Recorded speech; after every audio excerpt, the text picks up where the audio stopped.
Last night I watched the movie Small Group on Prime just to see how Satan was spinning the truth this time.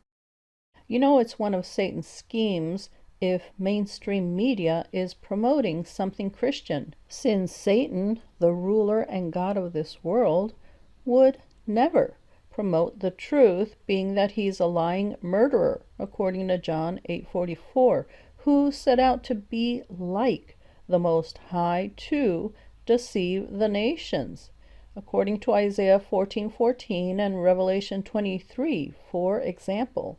So in the movie you see all of the following. People become Christian by merely becoming believers, when the New Testament clearly says, you believe there's one God, you do well. But the devils also believe, and they tremble. James 2:19.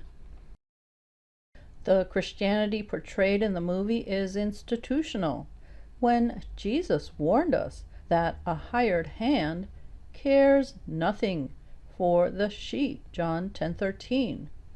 And my 24-year testimony proves it.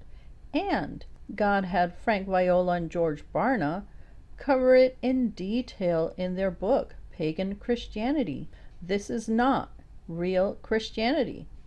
The doctrine of hell, a false doctrine, is included, while the real consequences of sin are ignored.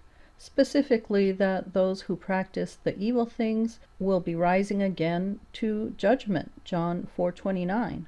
While making this video, I received a notification from the Total Victory of Christ channel, which best summarizes the doctrine of hell.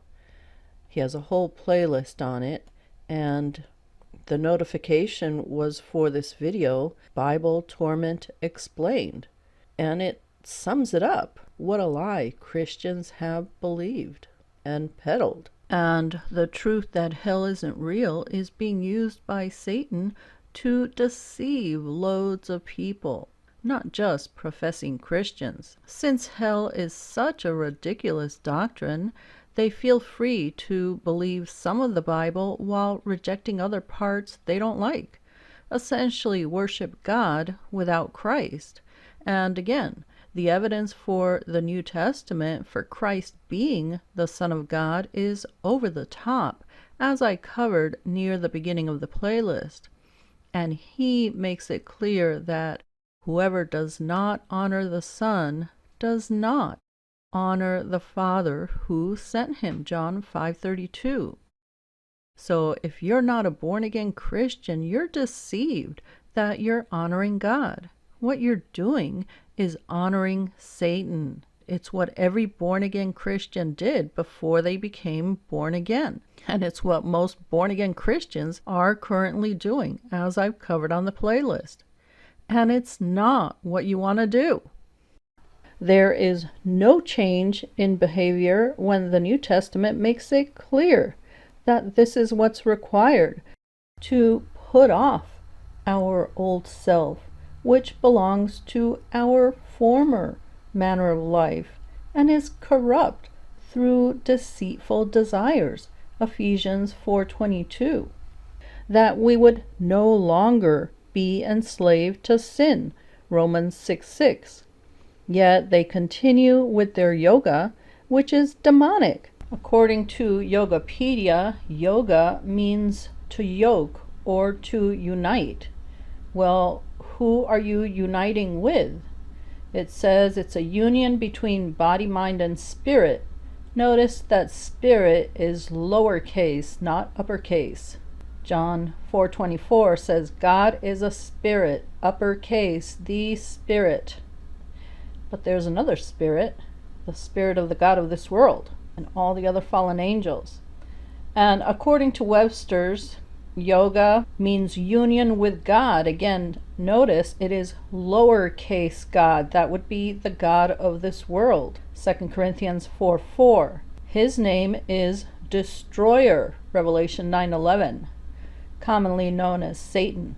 All those different postures are different ways of worshiping Satan, basically inviting him and his friends, all the fallen angels, to come in and live inside of you. And so there are many testimonies online of former yoga instructors who've been scared straight. And yet this movie ends. It's like yoga's a big deal. If you're discerning, you clearly see Satan promoting his agenda. Truth and love are in the mix, since Satan always combines truth with lies to deceive us. And you can see how many are deceived by the number of likes compared to dislikes. 69% of the people gave it 5 stars. And since everyone who reviewed this movie should have given it a 1 star, it's really 96% who are deceived, because broad is the way that leads to destruction, yet narrow is the way which leads to life, and few there be that find it. Matthew 7:13-14. However, the beauty of what God is doing, the latter rain awakening, is that for our generation, that statistic will be flipped for a season, for all those who finally take him seriously. Lord willing, that includes you.